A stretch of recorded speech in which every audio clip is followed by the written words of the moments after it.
সবাই ঘুমিয়ে পড়েছে, শুধু মায়া জেগে হাঁটছে একা একা। কখনো কখনো মনটা এমনই একা হয়ে যায়।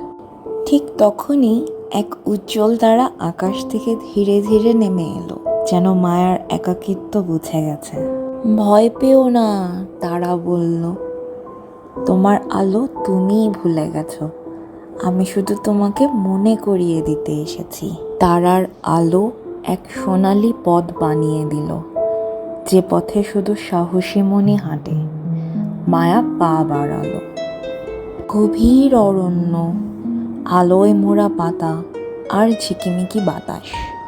মায়ার ভয় একে একে মিলিয়ে গেল। তারা নিয়ে এলো এক বাগানে, যেখানে ফুলেরা হাসে আর পাখিরা গান গায়। মায়ার মুখেও হাসি ফুটল। এই আলো তোমার ভেতরই ছিল, তারা বলল। তুমি শুধু ভুলে গিয়েছিলে কিভাবে দেখতে হয়। যখন ভোরের আলো ফুটল, মায়ার মনটা ভরে গেল।